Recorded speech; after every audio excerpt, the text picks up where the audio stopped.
Assalamualaikum warahmatullahi wabarakatuh.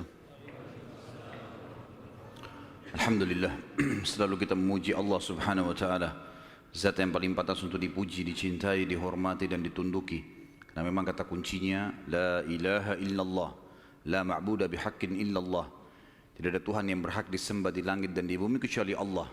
Dan dia telah menggantungkan segala kebutuhan kita, yang kita butuhkan untuk roda kehidupan di muka bumi dengan memuji namanya, Alhamdulillah.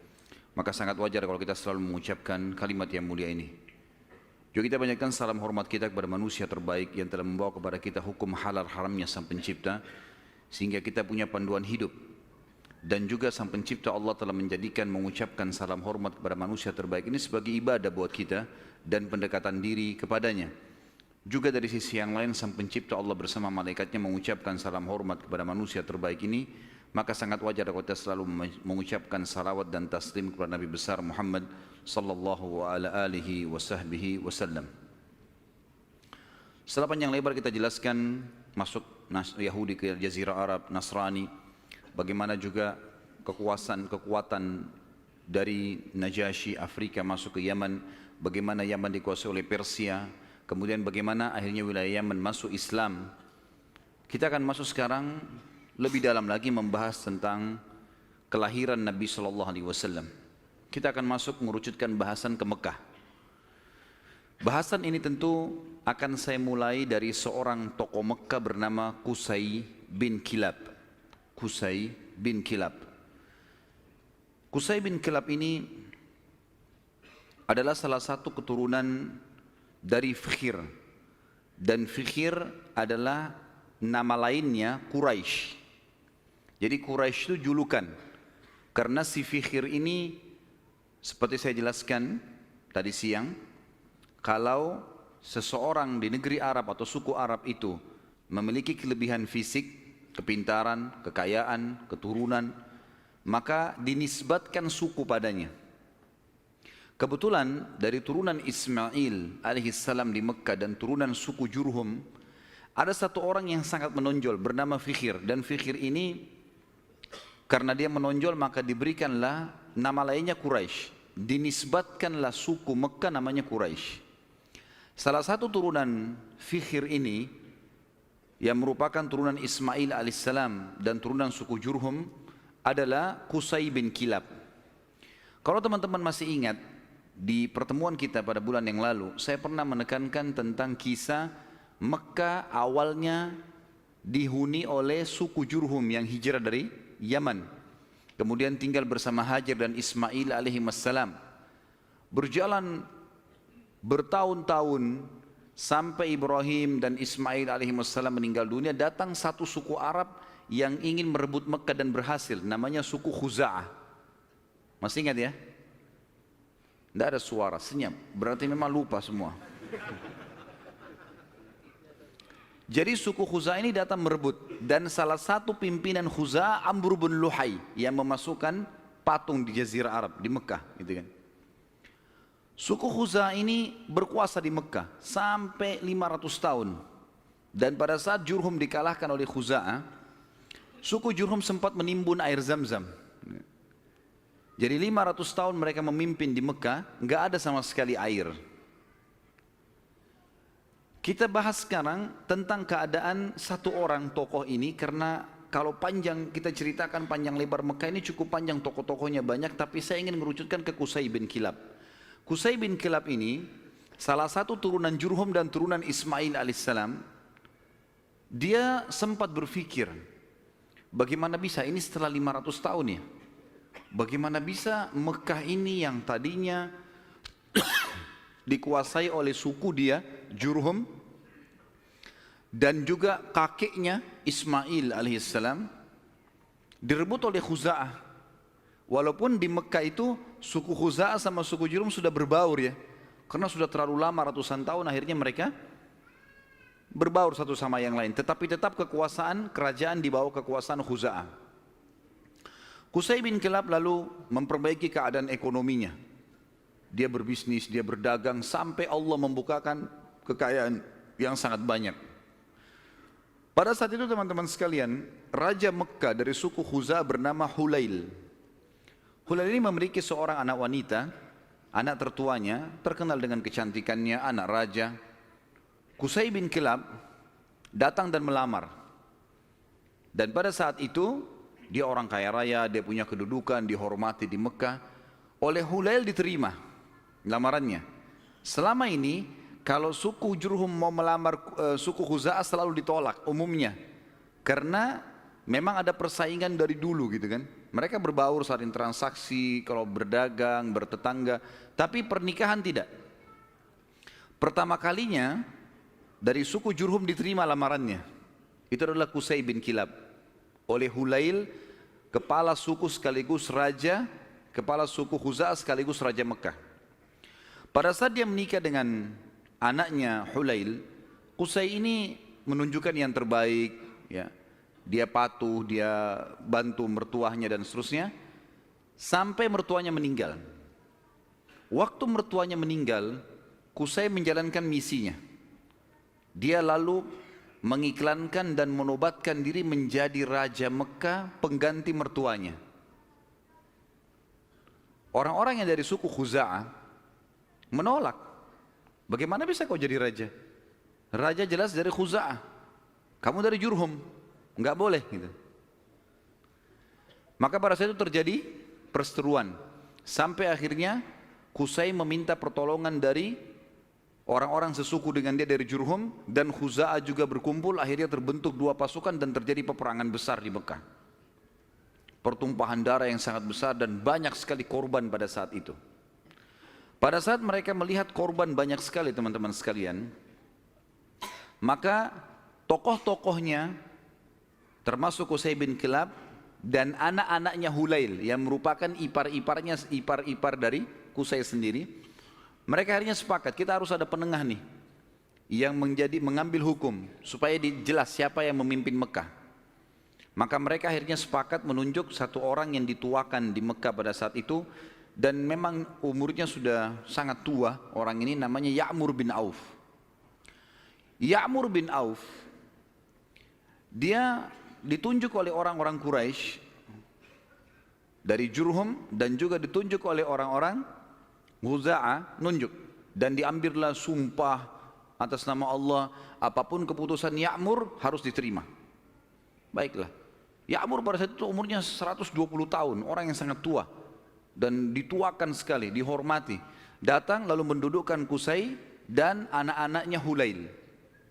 Lalu mulailah ditanya oleh Ya'mur, wahai Qusay, apa alasan anda membentuk pasukan mau merebut Mekah dari keturunan mertua anda ini, apa sebabnya? Maka Qusay mengatakan, semua kita ini tahu kisah Mekah ini berawal dari kakek saya yang bernama Ismail, dan Ismail seorang nabi. Ismail menikahi suku Jurhum, anak kepala suku Jurhum, dan itu turunan kami. Kami yang membentuk komunitas di Mekah, kami yang membentuk ekonominya, kami yang membangun Ka'bah, kami yang semuanya disebutkan. Sementara Qusay menyebutkan ini, anak-anaknya Hulail dari suku Khuza'ah nggak bisa ngomong apa-apa, karena memang semuanya betul. Memang tidak ada. Khuza'ah ditanya, lalu kalian punya apa? Enggak ada. Tidak ada andilnya di Mekah. Cuma datang pasukan dari luar menyerang Mekah, kemudian langsung menguasai. Enggak ada andil sama sekali. Tiba-tiba pada saat itu Ya'mur mengambil sebuah keputusan, mengatakan keputusan yang mutlak, seluruh Mekah, kerajaannya, kekuasaannya, pengurusan jemaah hajinya, pengurusan Ka'bahnya, ya, semuanya untuk Qusay bin Kilab. Maka dengan keputusan ini teman-teman sekalian, Qusay bin Kilab menjadi Raja Mekah. Menjadi Raja Mekah. Dan pada saat itulah kerajaan yang sudah hilang 500 tahun dari keturunan Jurhum kembali. Pada saat itu Qusay melakukan banyak sekali perkembangan di Mekah, diantaranya dia membangun sebuah tempat namanya Darun Nadwa. Darun Nadwa ini oleh Qusay dibuat sangat luas, sangat besar, sebuah auditorium kalau kita sekarang sangat luas gitu kan.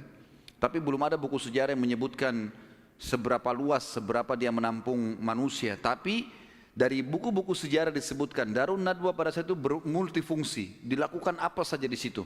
Pertemuan orang-orang Mekah, pertemuan tokoh-tokoh Mekah, sampai Qusay bin Kilab melarang siapapun orang Mekah menikah kecuali di Darun Nadwa. Harus di Darun Nadwa. Kalau anak bayi baru lahir, bawa ke Darun Nadwa. Pokoknya Darun Nadwa ini menjadi simbolnya Mekah. Termasuk juga pada saat orang-orang Quraisy ingin memerangi Nabi SAW, nanti kita akan belajar pada saat beliau mau hijrah pun ke Madinah atau mau dibunuh, itu mereka kumpulnya di Darun Nadwa ini. Qusay bin Kilab pada saat sudah mulai tua teman-teman sekalian, dia memperhatikan di antara anaknya banyak sekali. Tapi ada dua orang yang menonjol, artinya anak pertama bernama Abduddar. Dan anak kedua bernama Abdul Manaf. Sudah hafal belum? Ngangguk-ngangguk saja. Allahu alam. Faham atau enggak tahu.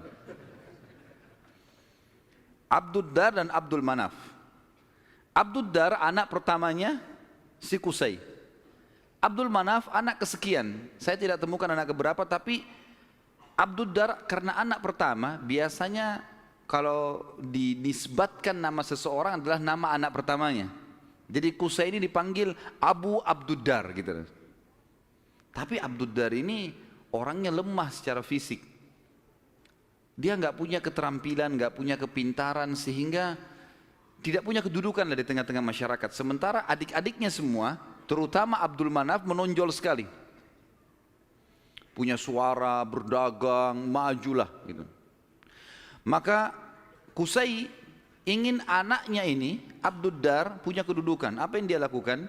Pada saat dia mau meninggal, dia tulis sebuah keputusan surat, kalau saya meninggal, semua kerajaan, semua pengurusan Ka'bah, jemaah haji, itu di tangan Abduddar. Waktu Qusay meninggal dunia, surat dibuka, ditemukan tertulis seperti itu, maka semua anak-anaknya patuh. Keputusan raja. Abduddar akhirnya menjadi raja. Berjalan waktu teman-teman sekalian, Abduddar wafat. Pada saat wafat, keturunan Abduddar mau melanjutkan kerajaan ayahnya, tapi turunan Abdul Manaf tidak setuju, nggak bisa.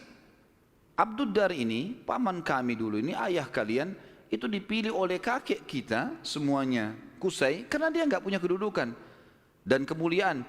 Sudah dikasih dan sudah berhasil. Sekarang nggak bisa kembali kepada kalian. Harusnya ini dibagi rata. Sampai mereka pada saat itu hampir perang satu sama yang lain. Sama lagi. Dicarilah hakim di antara mereka dan akhirnya kesimpulannya dibagi. Pembagian ini teman-teman sekalian adalah dibagi Abduddar khusus mengurus keturunan Abduddar, khusus mengurus semua yang berurusan dengan jemaah haji. Sementara Abduddar mengambil alih pengurusan Ka'bah dan Darun Nadwa. Sementara Abdul Manaf mengurus jemaah haji. Dibagi dua. Kita akan sedikit sisipkan di sini teman-teman sekalian kisah tentang Darun Nadwa ini yang tadi dibuat. Kita tinggalkan dulu sebentar tadi sampai ke masalah sudah pembagian Mekah. Abduddar mengurus Ka'bah dan juga Darun Nadwa. Haji itu Abdul Manaf, ya. Jadi haji ini maksudnya mengurus jemaah haji, kasih minum, kasih makan. Mereka dulu sukanya begitu. Dan mereka ini terkenal dengan dermawannya. Tidak boleh jemaah haji beli makanan, beli minuman, dikasih semua gratis. Seperti itulah. Darun Nadwa ini punya kisah unik sedikit. Saya khawatir lupa, maka saya sisipkan di sini. Darun Nadwa tadi yang dibuat oleh Qusay bin Kilab dan menjadi simbol Mekah. Kisahnya sangat unik teman-teman, kisah pembeliannya dan penjualannya. Jadi ada satu orang nanti jadi sahabat Nabi namanya Hakim bin Huzam radhiyallahu anhu. Sebelum masuk Islam, Hakim bin Huzam ini suka mabuk. Masih di Mekah di masa jahiliyah. Dia bersahabat dekat dengan pemegang kuncinya Darun Nadwa. Jadi yang bertanggung jawab. dari turunan Abdiddar. Waktu lagi mabuk sama-sama, si pemilik kunci ini mabuk luar biasa sampai nggak sadar sudah. Si Hakim bin Huzam bilang, kau mau jual nggak Darun Nadwa dengan saya? Kata temannya lagi mabuk, iya saya jual. Berapa harganya? Kata si mabuk ini bilang, dengan sekendi khamr. Kasih saya sekendi khamr, ambil Darun Nadwa. Hakim pada saat itu, dia tidak semabuk temannya nih. Dia lalu mungkin panggil saksi-saksi segala macam, dikasih satu kendi khamr. Darun Nadwa ini dijual oleh turunan Abdiddar. Karena sudah ada saksi, ada terang saksi, maka selesai. Akhirnya keturunan Abdiddar kehilangan Darun Nadwa gara-gara terang saksi ini tadi. Ini Darun Nadwa teman-teman sekalian terus di tangan Hakim bin Huzam sampai beliau masuk Islam. Nabi SAW biarkan saja. Di zaman Abu Bakar dia masih hidup, zaman Umar, zaman Uthman, zaman Ali. Sampai di zaman kekhilafaannya Muawiyah radhiyallahu anhu majma'in, dinasti Umayyah yang pertama berdiri.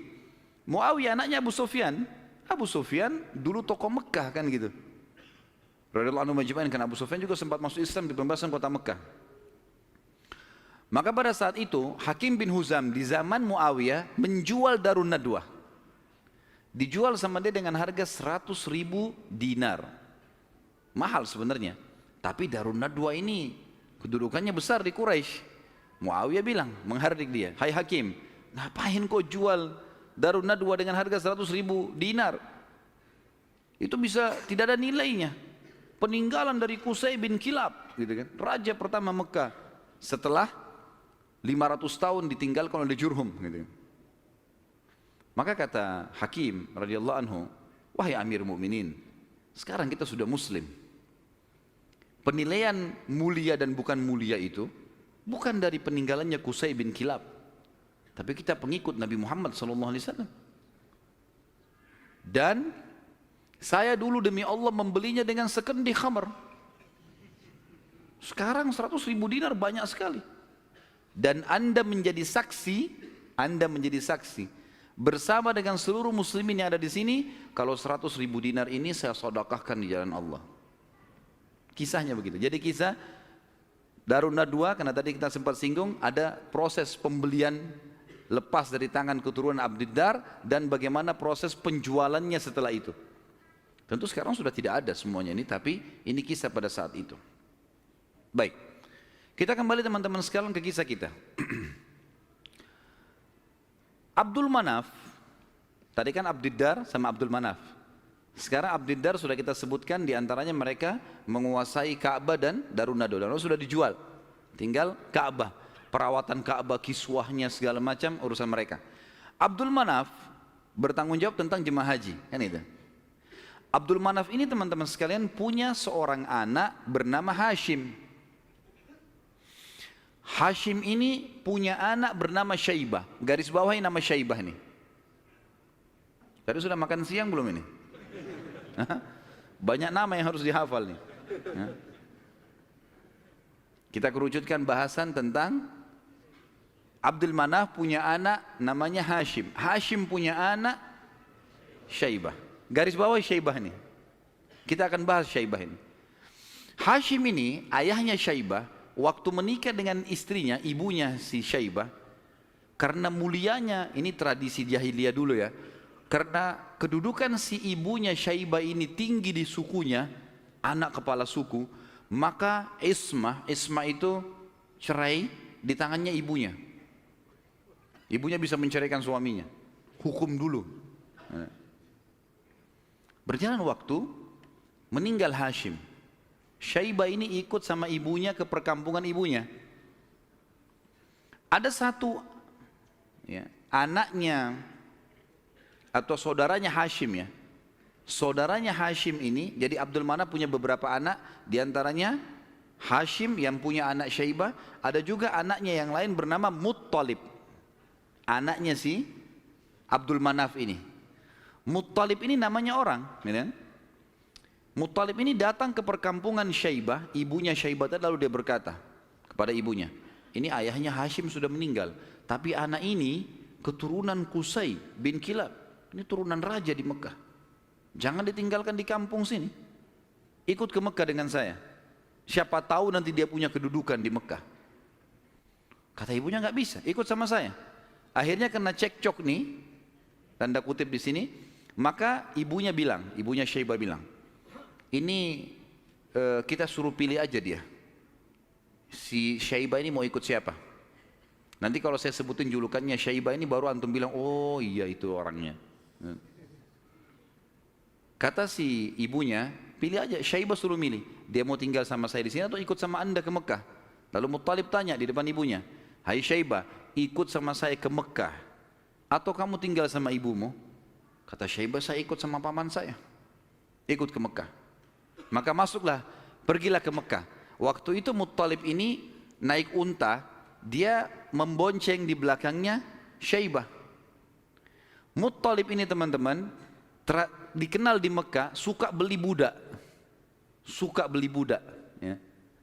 Maka setiap hari dia datang masuk Mekah bawa budak baru.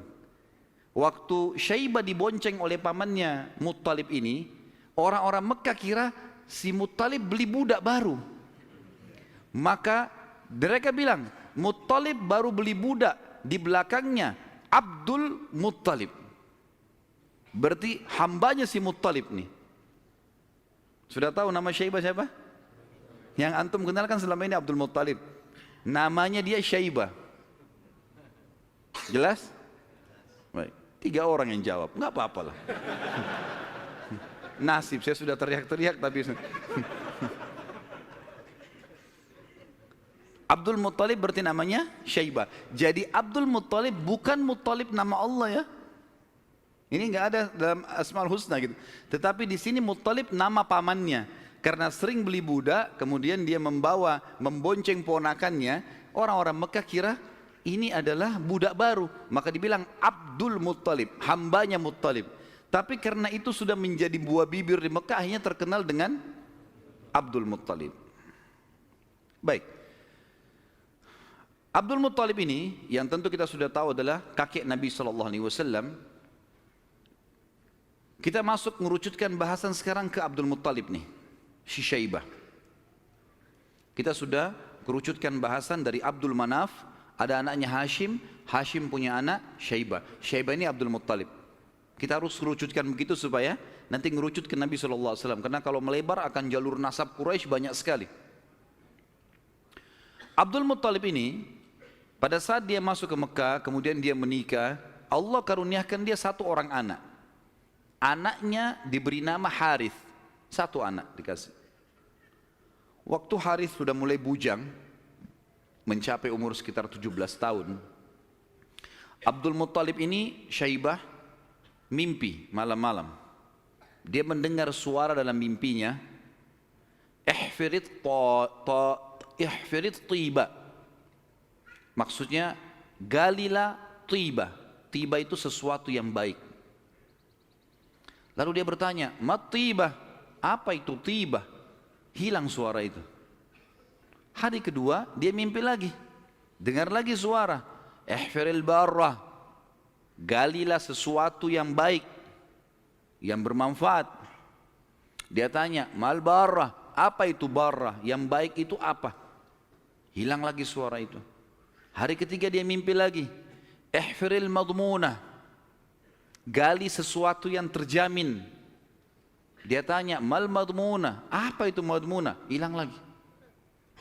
Hari keempat baru dia mimpi dan dia dengar ihfiriz zamzam. Galilah zamzam itu. Zamzam ini di zaman itu cuma seperti sebuah histori lama, kenangan. 500 tahun tidak ada sumur zamzam, hilang.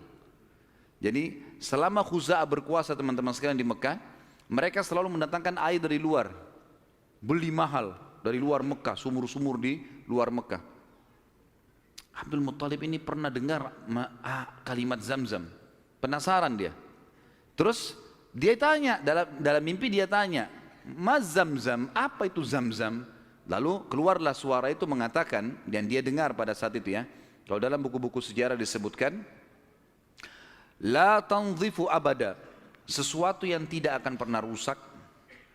Wala tarum, juga ya, sesuatu yang selalu bersih dan tidak akan pernah rusak. Tasqil hajijal a'zam, engkau akan memberikan dengannya air para jemaah haji. Dikatakan wahia bainar rafthi wad dam, tempatnya air zam-zam itu berada di antara rafath. Rafath itu bisa berarti busanya darah, atau memang darah yang bercampur, busa yang bercampur dengan darah, atau memang busa air biasanya. Jadi dikatakan sini ciri-cirinya adalah tempat zam-zam itu ada darah yang bercampur dengan rafath, dengan busa, kemudian bercampur sama tanah. Lalu dikatakan lagi dalam mimpinya, inda naqratil gurabil a'sam, di bawah patokannya burung gagak yang memiliki warna keputih-putihan. Inda qaryatin naml, di atas atau di sekitar sarang semut. Seperti itu dalam mimpinya. Maka Abdul Muttalib bangun pagi-pagi, penasaran dia dengan mimpi ini. Dan dia tahu mimpi ini gak mungkin main-main. 3 hari, 4 hari berturut-turut, kemudian dia disuruh gali, dia bawa cangkulnya, datang di sekitar Ka'bah. Dia cuma tebak saja kemungkinan dekat Ka'bah nih, karena tidak ada tempat yang lebih agung di Mekah daripada Ka'bah. Dia datang dekat Ka'bah. Dan kalau masih ingat dulu pada pertemuan kita di bulan yang lalu, ada penjelasan tentang 2 patung yang disembah di Mekah, Isaf dan siapa yang ingat? Kalau lupa saya nggak datang lagi Balikpapan. Isaf dan Nailah. Isaf kan nama laki-laki, Nailah nama perempuan, yang dulu mereka saling suka, akhirnya mereka berzina depan Ka'bah dan dikutuk menjadi patung. Kan dulu waktu sebelum Amr bin Luhai datang ke Mekah, patung Isaf ditaruh di Gunung Safa, patung Nailah ditaruh di Gunung Marwah, untuk peringatan bagi orang-orang. Nih, hati-hati kalau berzina depan Ka'bah dikutuk begini nih, gitu. Tapi oleh Amr bin Luhai yang membawa patung masuk ke Jazirah Arab, dia angkat patung Isaf dan Nailah, dipindahin dekat Ka'bah, disuruh orang Mekah sembah. Tapi orang sudah lupa sejarahnya, karena kejadian Isaf dan Nailah dikutuk ini jauh sebelum Amr bin Luhai. Ringkas cerita, di depan Ka'bah antara Hajar Aswad dengan Hijr Ismail itu ada patung Isaf dan Nailah. Ada satu suku Arab teman-teman sekalian datang ke situ antara Isaf dan Nailah, nyembeli sapi. Tiba-tiba pada saat Abdul Muttalib lagi duduk, lagi memperhatikan ke arah Ka'bah di antara Isaf dan Nailah, kemudian ada orang nyembeli sapi. Waktu disembeli, darahnya ngucur. Darah itu berbusa. Dan karena dia ngucur, jalan sampai berada di sekitar Isaf dan Nailah. Dia kurang lebih jangan dibayangkan ini Ka'bah, ini Hajar Aswad dan ini Hijr Ismail. Isaf dan Nailah itu ditaruh cukup jauh ya, agak berjarak antara Hajar Aswad jauh ke belakang dengan Hijr Ismail juga jauh. Jadi di kiri kanan ya. Tempat itu sangat luas. Jadi jangan difahami tadi ini misalnya Ka'bah kemudian di sini posisinya, tapi agak jauh di kiri kanan. Maka pada saat itu darah ini mengucur dari patung Isaf itu menuju ke tempat di tengah-tengah di situ. Pada saat itu di tengah-tengah. HP-nya siapa nih? Pada saat itu patungnya, darahnya ngalir, kemudian darah itu ngalir menuju ke tengah-tengah antara Isaf dan Nailah ini, dan ada seperti tempat agak turun di lembah Mekah, kan waktu itu masih pasir, lalu darah itu berkumpul di situ. Jadi akhirnya darah sama pasir bercampur. Abdul Muttalib lihat ini isyarat pertama nih. Mimpinya kan tadi darah yang mengalir berbusa yang bercampur dengan tanah, gitu kan. Lalu kemudian dia dekatin tempat itu, darah yang berkumpul itu. Dia temukan tiba-tiba ada burung gagak yang berwarna hitam. Burung gagak biasanya warna hitam ya. Tapi kalau ada burung gagak yang di bagian sayapnya itu ada beberapa bulu warna putih, namanya a'sam dalam bahasa Arab, gurabil a'sam. Maka dia lihat ada burung gagak. Burung gagak ini mengepakin sayapnya dan mematuk-matuk di atas sekitar darah itu. Dia lihat isyarat yang kedua. Isyarat yang ketiga adalah di situ ada sarangnya semut. Dia lihat ke dekat kakinya, ternyata ada beberapa ekor semut yang menggigit kakinya dia. Dia melihat ada lubang di situ. Maka dia bilang kepada anaknya Harith, saya mau menggali di sini. Siapapun jangan mengganggu saya. Maka dia angkat cangkulnya. Tapi kita jangan lupa, ini depan Ka'bah. Orang-orang lagi banyak tawaf waktu itu, walaupun banyak berhala. Dia angkat cangkul, orang jadi bahan perhatian. Tokoh-tokoh Quraisy pada datang semua. Lalu tokoh-tokoh Quraisy mengatakan, hai Abdul Muttalib, apa yang kau lakukan nih? Kata Abdul Muttalib kepada Harith, singkirkan mereka dari saya, sibukkan. Jangan sampai mereka dekatin saya. Terus saja Harith menyibukkan orang-orang Quraisy dan Abdul Muttalib terus saja mencangkul sampai ujung cangkulnya menyentuh bibirnya sumur itu. Sumur Zam-Zam. Dan dengan kuasa Allah, airnya muncrat keluar. Pada saat airnya muncrat keluar, Abdul Muttalib mengatakan, Allahu Akbar.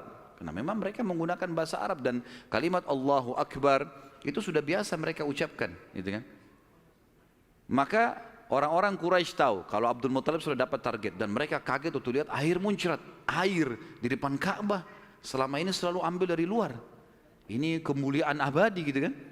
Maka tiba-tiba orang Quraisy datang, hai Abdul Muttalib, air ini kita punya sama-sama. Kata Abdul Muttalib, dari mana sama-sama? Saya mimpi, saya yang cangkul, saya yang dapat. Dari mana kalian punya sama-sama nih? Ribut nih. Abdul Muttalib bilang, ini punya saya. Quraisy bilang enggak, dikeroyokin Abdul Muttalib pada saat itu. Ribut, akhirnya mereka sepakat panggil hakim lagi. Ini hakimnya nih, cari penengah. Bagaimana caranya supaya ini bisa ditengahi, gitu kan? Insya Allah masalah ditengahi ini kita lanjutkan habis salat Isya. Subhanakallahumma bihamdika asyhadu an la ilaha illa anta astaghfiruka wa atubu ilaik. Wassalamualaikum warahmatullahi wabarakatuh. Assalamualaikum warahmatullahi wabarakatuh. Alhamdulillah, wassalatu wassalamu ala Rasulillah. Kita lanjutkan bahasan kita. Akhirnya Abdul Muttalib setelah menemukan sumur Zam-Zam, orang-orang Quraisy tetap menuntut untuk dibagi. Dan Abdul Muttalib bertahan. Nggak bisa nih. Saya mimpi, saya yang gali, saya yang temukan. Gimana kalian merasa punya hak di situ? Ribut, akhirnya dicarilah penengah. Dan pada saat itu mereka tidak lagi ke Ya'mur, tapi mereka pergi ke dukun Bani Sa'idah. Ada satu dukun wanita di Madinah, waktu itu disegani. Dan memang pada saat itu dukun-dukun ini luar biasa pengaruhnya. Pergilah Abdul Muttalib bersama dengan tokoh-tokoh Quraisy. Saya tidak temukan jumlah mereka berapa orang, tapi yang jelas mereka semuanya pergi ke sana. Tiba di kota Madinah, ternyata dukun tersebut pergi ke Khaybar. Wilayah lain, nanti akan ada bahasan masalah Khaybar, tapi yang jelas pergi ke Khaybar. Abdul Muttalib sepakat dengan teman-temannya, kejar aja tuh, kita ke Khaybar. Antara Madinah sama Khaybar cukup jauh dan ada padang pasir yang luas sekali. Mereka belum pernah ke Khaybar sebelumnya, jadi masih menerka-nerka jalan. Di tengah jalan mereka kehabisan air. Mau balik ke Madinah jaraknya jauh. Mau menuju ke Khaybar belum jelas tujuannya. Air habis. Panas lagi sangat terik pada saat itu. Mereka bermusyawarah, kira-kira bagaimana jalan keluarnya nih? Akhirnya orang-orang Quraisy selain Abdul Muttalib sepakat mengatakan, kayaknya kita pasti mati nih. Nggak ada air. Kembali ke Madinah bisa mati tengah jalan, menuju ke Khaybar juga nggak jelas bisa mati tengah jalan. Ya sudahlah, kita pasti mati, lebih baik kita gali kubur saja. Riwayatnya begitu, kisahnya begitu. Gali kubur. Dari sekian orang ini, nanti setiap siapa yang mati duluan dikubur oleh temannya. Minimal nanti ada satu orang yang tidak tertutup kuburannya, yang lain semua tertutup. Akhirnya mereka pada gali kuburan, kecuali Abdul Muttalib nih.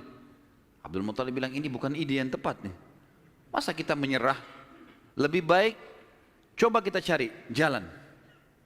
Teman-temannya bilang percuma mau kemana? Abdul Muttalib naik ke atas untanya.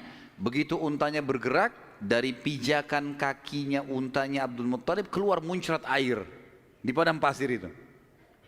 Keluar mata air.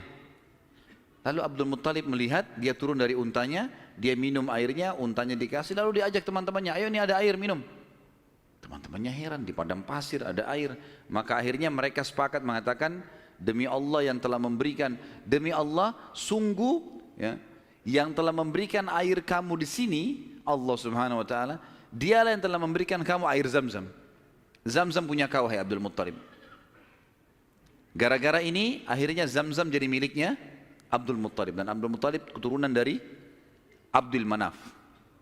Sementara memang dasarnya Abdul Manaf tadi sudah saya jelaskan, mereka bertugas memberikan makanan dan minuman jemaah haji. Sehingga sekarang mereka tidak perlu lagi mengambil air dari luar, tapi mereka sudah punya mata air Zam-Zam. Dan sebagian ahli sejarah menanggapi mengatakan, Allah yang maha tinggi dan maha pemurah memudahkan mata air Zam-Zam ditemukan kembali oleh Abdul Muttalib, karena memang suku ini dari turunan Abdul Manaf bertugas untuk memberikan minum dan makan jemaah haji. Maka karena itu Allah Subhanahu wa taala kasih. Makanya tadi dalam salah satu perkataan dan pernyataan dalam mimpi, Taski Hajijal A'zam, engkau akan memberikan minum jemaah haji yang banyak, gitu kan. Jadi bukan karena Abdul Muttalibnya, tapi karena memang waktu itu diberikan untuk jemaah haji umumnya. Baik, baliklah Abdul Muttalib ke Mekah, dan akhirnya pada saat itu Abdul Muttalib dinobatkan secara tidak langsung sebagai Raja Mekah. Kenapa saya katakan tidak langsung? Karena pada saat itu Quraisy sepakat di Mekah itu semua kepala suku bisa memimpin. Bisa memimpin. Tidak harus fokus ke turunan Abdul Manaf atau Abdul Dar, tapi mereka Abdul Manaf, Abdul Dar ini mereka yang memegang Ka'bah, memegang urusan haji dan jemaah haji, minum dan makannya ini. Tapi pasukan segala macam ini boleh dari mana saja. Tapi dengan kejadian Abdul Muttalib menemukan air Zam-Zam, maka terkerucut lagi masalah orang-orang Mekah. Karena tadi setelah Abdul Dar meninggal, kan kita sudah bilang tadi, kan pecah ya. Abdul Dar kan jadi raja pengganti ayahnya Qusay. Tapi setelah Abdul Dar mati, ribut anak-anaknya, akhirnya tidak ada raja. Setelah kejadian air Zam-Zam, secara tidak disadari Abdul Muttalib ditunjuk menjadi raja. Dan inilah sebabnya waktu kita jelaskan tadi masalah pasukan gajah yang datang, Abdul Muttalib kan menjadi raja pada saat itu. Dan menjadi raja justru karena menemukan mata air Zam-Zam ini. Abdul Muttalib pada saat itu mulai naik kedudukannya, namanya jadi tambah baik dan seterusnya. Memang orangnya sangat dermawan. Semua orang boleh minum air Zam-Zam tapi melalui izin dia. Tapi tidak bayar, gitu kan? Dikasih semuanya. Abdul Muttalib mulai berpikir, waktu dia tadi punya anak satu, namanya Harith. Masih ingat nggak? Wah, ngaku-ngaku aja. Baiklah, saya terima. Anaknya tadi satu, Harith, yang disuruh jaga sama dia waktu dia mencangkul kan? Baiklah. Si Harith, dia pikir, waktu saya tadinya punya anak satu nih, kayaknya kerepotan, gak ada yang bisa bela dia. Dan seorang raja, salah satu kebanggaannya kalau punya keturunan banyak. Maka dia pada saat itu berazam, bernazar ya, kalau Allah memberikan dia anak laki-laki yang banyak, jumlahnya mencapai 10, dia akan menyembeli salah satunya, dikorbankan di depan Ka'bah untuk Allah. Gak ada dalam syariat Nabi Ibrahim alaihissalam. Ini ijtihadnya, upayanya Abdul Muttalib. Subhanallah, berjalan waktu, istrinya melahirkan, punya anak 16. Anaknya Abdul Muttalib 16, 10 laki-laki, 6 perempuan. Laki-laki yang 10 ini, yang paling pertama tentu ada namanya Harith ya. Kemudian ada, jadi dari 10 ini kita bagi 6 ini meninggal sebelum masa kenabian, 4 mendapatkan masa kenabian. Dari 10 anak Abdul Muttalib yang laki-laki, ada 6 yang meninggal sebelum fase kenabian, sebelum penobatan Nabi SAW menjadi Nabi. Ini paman-paman Nabi semua ya. Dan ada 4 yang mendapatkan fase atau masa kenabian. 6 orang yang tidak dapat masa kenabian ini tentu dimulai dari Harith tadi, anak pertamanya Abdul Muttalib. Kemudian tentu ada beberapa nama ya, saya sebutkan Harith, Dirar, Hijir, Muqaddam, Zubair. Dan yang keenam Abdullah, ayahnya Nabi SAW. Abdullah ini sebenarnya anak paling bungsu dari Abdul Muttalib, anak ke-10. Anak ke-10 dari 10 anak laki-lakinya ya. Maka 6 orang ini meninggal sebelum masa kenabian. Harith, Dirar, Hijir, Muqaddam, Zubair dan Abdullah. Dan ada 4 orang hidup sampai masa kenabian. 2 beriman, 2 kafir. Yang beriman adalah Hamzah dan Abbas radhiyallahu anhum. Ini sempat beriman pada Nabi SAW dan mulia. Hamzah bahkan menjadi pimpinan para syuhada, mati syahid mulia di perang Uhud. Dan Abbas hidup sampai setelah Nabi SAW meninggal pun, sampai di zaman Khilafah Umar. Ya, kan? Kemudian ada dua yang hidup di masa kenabian tapi kafir, enggak beriman. Abu Talib dan Abu Lahab. Ya. Abu Talib ini nama lainnya dia Abdul Manaf. Diambil dari nama kakeknya, tapi terkenal dengan Abu Talib. Abu Lahab julukan namanya Abdul Uzza. Dan kita tahu surah Al-Masad turun pada Abu Lahab ini. Ya. Paman Nabi SAW, benci sekali dengan Nabi, benci dengan dakwah. Nanti akan kita ceritakan kisahnya di pertemuan akan datang. Yang jelas ini 10 orang anak laki-laki Nabi SAW. Kemudian ada 6 orang anak perempuan.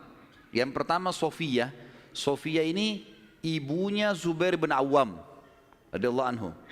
Dan Sofia nanti akan kita ceritakan kisahnya luar biasa, pemberani perempuan ini, gitu kan? Dan dia mendidik Zubair bin Awam dengan sangat tegas. Jadi kalau dia jalan, dia membawa Zubair, dia latih di tempat gelap, sengaja dia diam. Kalau Zubair nangis ditinggalin, dibiarin. Karena mau dilatih. Orang-orang semua pada hardik, "Hai Sofia, kenapa kau gitu kan anakmu?" "Saya mau dia jadi pemberani." Dan betul-betul jadi pemberani Zubair. Zubair itu di peperangan-peperangannya, kalau teman-teman ikuti ceramah saya di YouTube, ada serial sahabat di antara Zubair bin Awam itu luar biasa. Kalau pasukan lagi berhadapan, dia maju ke depan musuh. Jadi musuh di depan ini, kemudian dia di depannya. Tunggu takbir di belakang, dia serang duluan sendirian. Luar biasa beraninya, radhiyallahu anhu. Ibunya namanya Sofia, tante Nabi SAW. Dan ini sempat masuk Islam di tangan Nabi SAW. Kemudian ada Ummu Hakim, ada Atiqah, ada Umaymah, ada Arwah dan Bar. Kita masuk sekarang ke masalah, kembali ke mana Abdul Muttalib. Abdul Muttalib ini anak terakhirnya yang ke-10 adalah Abdullah. Dan itu ayah Nabi SAW. Abdul Muttalib kan tadi sudah saya bilang dia nazar, kalau punya 10 anak laki-laki, dia akan korbankan salah satunya kan. Lalu dia datang ke dukun di Mekah, dan dia berkata pada dukun itu, "Acaklah nama anak-anak saya." Tradisi mereka pada saat itu suka sekali mengundi nasib. Kalau di dalam agama kita disebutkan tradisi mereka namanya tatayur, menggandun nasib sama benda atau sama burung. Orang-orang Arab itu kalau orang Quraisy dulu, mereka kalau mau safar, mereka ambil bulu, kemudian mereka tulis safar. Bulu yang kedua tidak safar, bulu ketiga kosong. Dimasukin dalam kotak, kemudian dia ambil salah satunya tidak sambil tidak dilihat. Kalau keluar kata-kata safar, dia yakin di perjalanannya aman. Tradisi jahiliyah, mereka salah pada saat itu tentunya. Kemudian kalau keluar tidak safar, mereka tidak boleh safar. Kalau mereka safar berarti kena musibah. Kalau keluar bulu yang tidak ada tulisannya, maka dia ulangi. Ada cara yang lain sampai dapat safar atau tidak safar ya. Kalau ada tradisi yang lain adalah kalau mengacak nama, maka mereka menulis nama di batu, lalu batu ini dibalik, kemudian ditaruh lalu diacak, dikeluarkanlah. Kalau mereka butuh sesuatu dengan cara seperti itu, ya. Dan ini ditarik dalam hampir setiap kehidupan mereka, mau beli rumah, mau apa saja selalu ditulis di batu, terus diacak di batu, itu mengundi nasib dengan itu. Abdul Muttalib datang kepada satu dukun mengatakan, "Tulis nama anak-anak saya laki-laki ini, semua dari Harith sampai Abdullah. Tulis semuanya 10 orang, acak. Siapa yang keluar namanya, itu yang saya korbankan. Dan kalau nama Abdullah selamat, tidak keluar, maka saya langsung eksekusi. Karena Abdullah anak paling bungsu dan paling disayang oleh ayahnya Abdul Muttalib." Seperti itulah. Baik, diacaklah batu ini, diambil batu, keluar namanya Abdullah. Abdul Muttalib berat sebenarnya, ini anak paling bungsu disayang. Musyawarah sama anak-anaknya gimana? Nggak apa-apa ya, acak aja lagi. Acak lagi, yang kedua kali namanya Abdullah lagi. Sampai 3 kali. Namanya Abdullah terus yang diambil, keluar. Padahal ini batu diacak 10 nama. Kata Abdul Muttalib, berarti sudah memang anak ini nasibnya. Bawa Abdullah. Dibawalah Abdullah ini ke depan Ka'bah, ditaruh di atas sebuah batu. Biasanya mereka taruh di situ sembelihan, taruh kambing, taruh apa, dipegang di atas batu itu, baru mereka sembelih untuk berhala-berhala gitu kan. Ditaruhlah Abdullah, mau disembelih sama dia. Ikat tangannya, ikat kakinya, angkat pedang, mau disembelih. Orang-orang Quraisy lihat, apalagi yang Abdul Muttalib buat nih. Datang tanya, hai Abdul Muttalib, apa yang kau lakukan? Saya sudah nazar, kalau Allah kasih saya 10 anak, saya sembelih salah satunya. Dan saya sudah acak nama-nama anak-anak saya yang keluar anak ini. Saya mau jalankan nazar saya. Orang-orang Quraisy bilang, nggak bisa, jangan. Mereka berusaha tahan. Akhirnya Abdullah ini ditarik-tarik. Ini. Sampai akhirnya, karena ditarik-tarik, ada orang Quraisy yang sempat menarik bagian badannya dan ada yang menarik kupingnya sampai kuping Abdullah itu sempat luka. Ini. Maka ada julukan sendiri dikatakan Abdullah yang luka kupingnya, gitu. Ayah Nabi SAW. Baik. Pada saat itu orang-orang Quraisy mengatakan, wahai Abdul Muttalib, sadarlah, kalau kau lakukan ini sementara kamu adalah tokoh masyarakat di Mekah, maka akan menjadi sebuah tradisi nanti ini. Akhirnya setiap orang punya 10 anak laki-laki, satu disembelih. Dan apa kenikmatannya orang kalau sudah punya anak disembelih gitu? Jangan dilakukan. Mari kita berhukum lagi.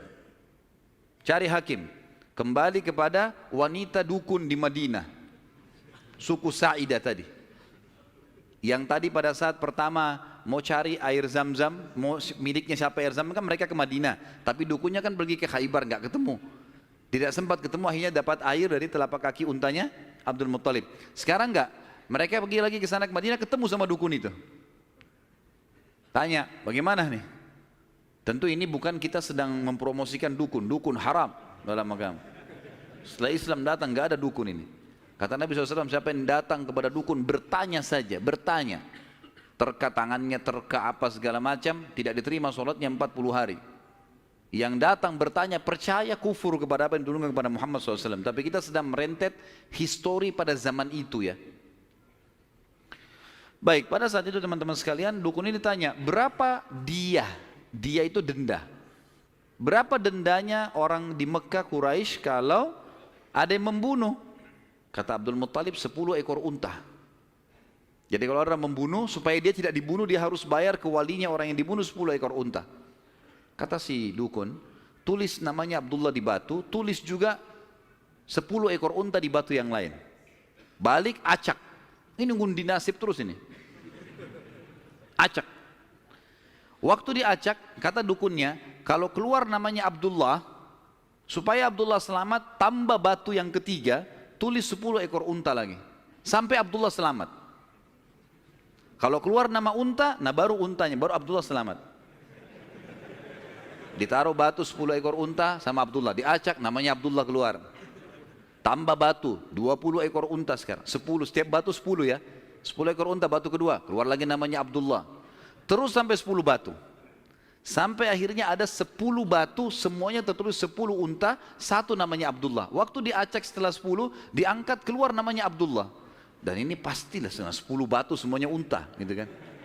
Semestinya secara rasional gitu ya. Tapi ini pada saat itu keyakinan orang. Abdul Muttalib bilang, saya nggak percaya, saya belum puas nih. Coba acak lagi, diacak lagi, diambil unta sampai 3 kali. Kata Abdul Muttalib, baiklah.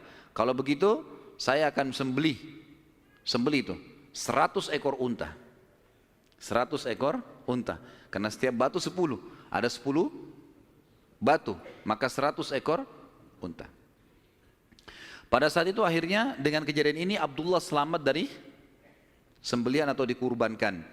Dan Nabi SAW berkata dalam sebuah hadis, Ana ibnu Zabihain, saya keturunan dari 2 orang yang hampir disembelih.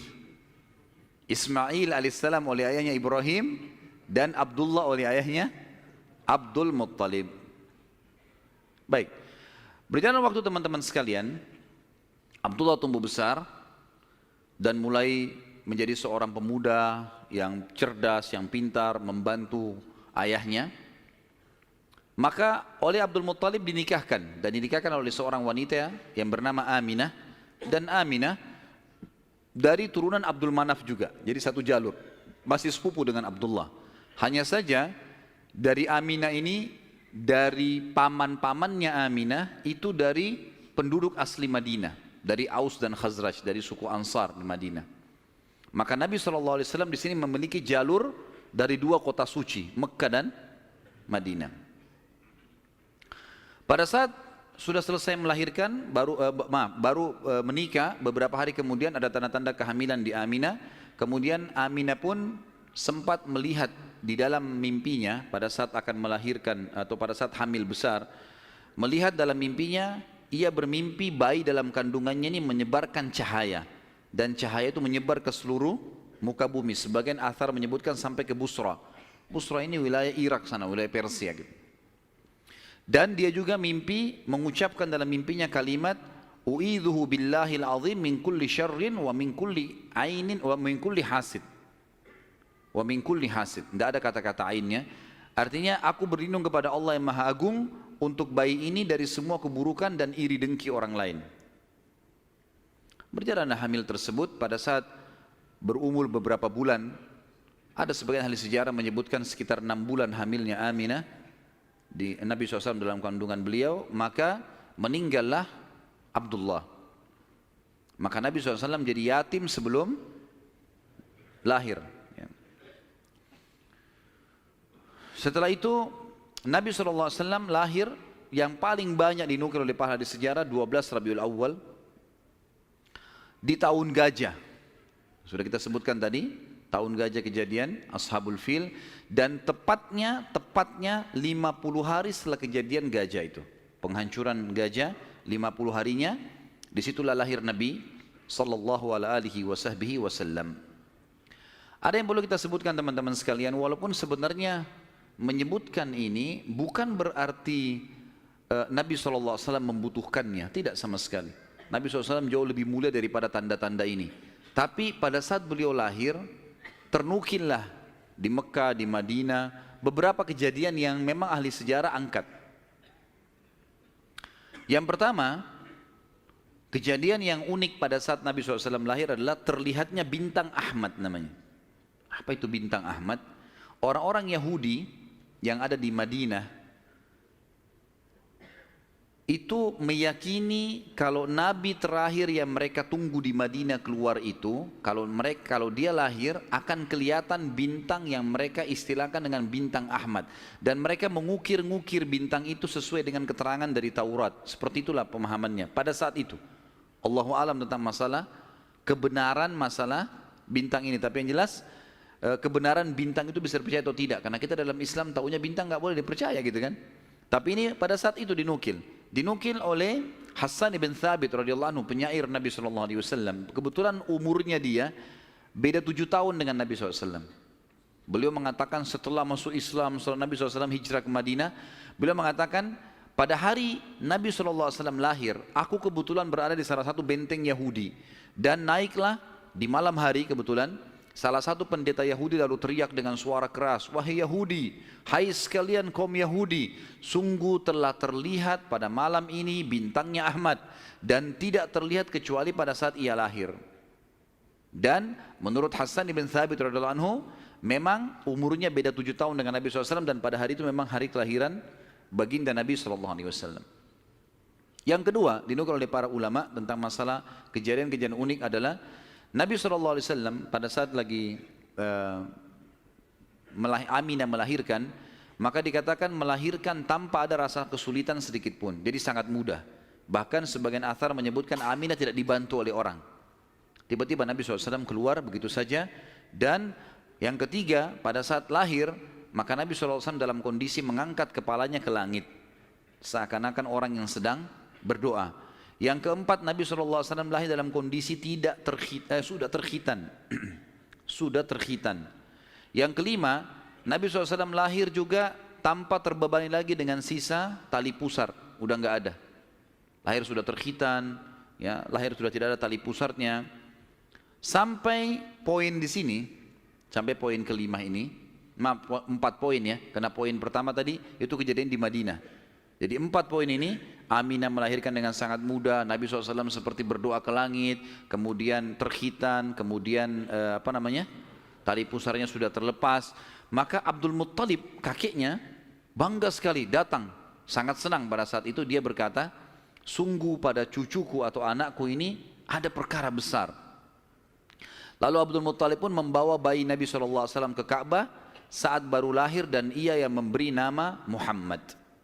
yang memberi nama Muhammad. Baik, ada sedikit rahasia masalah nama Muhammad ini. Perlu teman-teman tahu, nama Muhammad sebelum Nabi Muhammad SAW tidak dikenal oleh orang-orang Arab. Gak ada satupun orang Arab bernama Muhammad pada saat itu, belum ada. Terus dari mana nama ini? Kok Abdul Muttalib bisa berikan nama cucunya? Ada kisahnya. Jauh sebelum lahir Nabi SAW, Abdul Muttalib pernah jalan-jalan ke negeri Syam bersama dengan 3 orang sahabatnya. Yang pertama Sulaiman bin Mujazi', salah satu kepala suku di Mekah. Yang kedua Hulayla bin Hajij. Dan yang ketiga Himran bin Rabi'ah. 3 orang ini bersama Abdul Muttalib, 4 orang ini pergi ke negeri Syam. Pas tiba di negeri Syam, ada salah satu pendeta Nasrani menemui mereka lalu berkata, kalian dari mana? Kata Abdul Muttalib, dari Jazirah Arab. Dari mana tempatnya? Dari kota Mekah. Kata pendeta itu, dari kota kalian nanti akan keluar Nabi terakhir. Dan Nabi terakhir itu bernama Muhammad. Kata Abdul Muttalib, dari mana engkau tahu itu semua? Dia bilang, dari kitab kami. Dalam Injil disebutkan. Namanya Muhammad.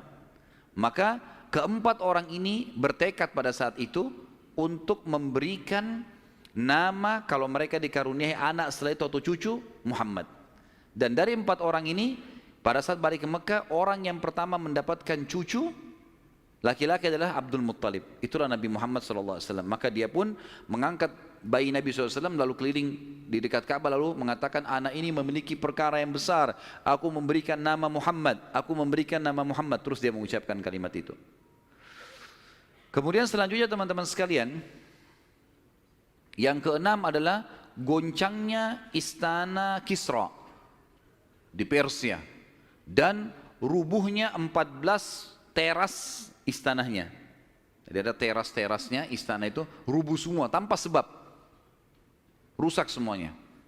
Pada saat melihat kejadian tersebut, Kisra sempat khawatir, lalu dia bertanya kepada para peramal-peramalnya lah, dukun-dukunnya segala, maka mereka pun menjawab, goncangnya istana disebabkan karena hari ini lahir seseorang nabi dan runtuhnya 14 teras ini menandakan terdapat 14 raja Persia, tinggal 14 orang saja.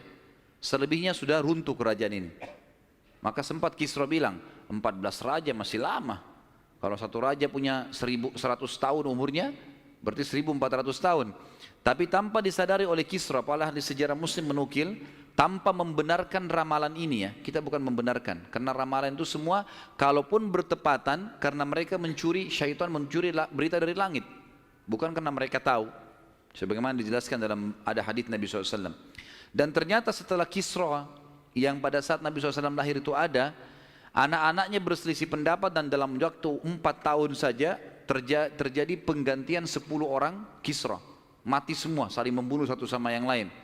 Ya, dan puncaknya yang terakhir adalah yang ke-14 meninggal di zaman Umar radhiyallahu anhu. Pada saat Umar menembus wilayah Persia. Yang ketujuh, padamnya api sesembahan kaum Majus. Jadi ada api yang disembah di beberapa titik di negeri Persia. Dari mereka buat api besar dan api itu selalu disembah, tiap hari mereka sembah. Pada saat Nabi SAW lahir, api itu tiba-tiba mati dan mereka berusaha menyalakan, tidak bisa. Selamanya mati. Sampai Persia pada saat itu seluruh Persia yang menyembah api, apinya mati semua, nggak ada. Mereka mau coba nyalakan sampai runtuhnya di zaman Umar bin Khattab, tidak ada api mereka. Tidak bisa lagi mereka nyalakan api untuk disembah ya, nggak bisa lagi mereka nyalakan. Setiap kali di wilayah Persia dinyalakan api mati, padam. Mereka cuma pakai masak, misalnya di situ padam, nggak bisa sama sekali. Yang kedelapan, hanyutnya air sungai Sawa. Sungai Sawa ini teman-teman sama dengan sungai Gangga sekarang di India. Di kultus dianggap ini sungai apalah, keramat lah dan seterusnya, gitu kan. Maka orang-orang Persia meyakini sungai Sawa ini adalah sesuatu yang luar biasa.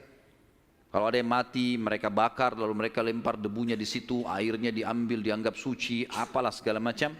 Subhanallah, karena sungai ini selalu ditaruh tumbal segala macam. Waktu Nabi SAW lahir, air sungai ini hilang, nggak ada airnya sama sekali, kering. Sampai sungai Sawa dilupain udah, nggak ada lagi sungai. Namanya memang sungai Sawa. Yang ke-9, dan ini agak sedikit kita titik beratkan, adalah kisah Halimah As-Sa'diyah. Tradisi orang Arab dulu teman-teman sekalian, terutama orang-orang Quraisy, setiap bayi lahir selalu dititipkan untuk disusui dan dibesarkan selama 2 tahun di luar kota Mekah, tepatnya di padang pasir. Ada alasan kenapa mereka titipkan anak-anak mereka ke padang pasir sama orang-orang Badui. Yang pertama, agar bahasa Arab fusha anak-anak mereka terjaga. Apa itu bahasa Arab fusha? Bahasa Arab ada 2 macam. Ada bahasa Arab fusha, bahasa aslinya bahasa Arab, dan itu Al-Quran dalam bahasa fusha. Kalau kita belajar bahasa Arab di pesantren atau di kampus-kampus, bahasa Arab yang dipakai bahasa Arab fusha. Dia punya grammar rapi. Gitu. Ada bahasa ammiyah, yang kedua, bahasa pasar. Ini bahasanya dialeknya berbeda-beda, Mesir berbeda, Tunis berbeda, Saudi berbeda, dialek bahasa pasarnya berbeda. Ini tidak punya grammar, lebih teracak. Ya mungkin kalau dalam bahasa Inggris dari Inggris sendiri, negeri Inggris dengan dari Amerika. Agak berbeda, grammarnya lebih rapi gitu kan. Tapi kita tidak bahas masalah itu tentunya. Yang jelas orang-orang Quraisy untuk menjaga bahasa fusha, maka mereka menitipkan anak mereka ke Badui, karena orang Badui masih pakai bahasa fusha. Sementara penduduk asli Mekah pada saat itu sudah sering lalu-lalang jemaah haji. Jemaah haji ini dari berbagai wilayah.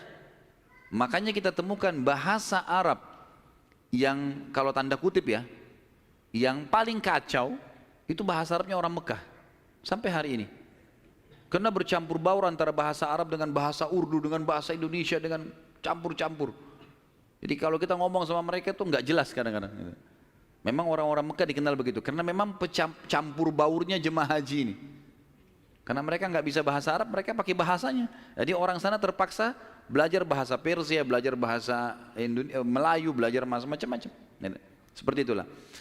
Nah, dari zaman dulu memang orang-orang Quraisy sudah khawatir dengan itu, perubahan bahasa. Yang kedua, alasannya kenapa anak-anak mereka dititipkan di padang pasir, karena sisi kesehatan.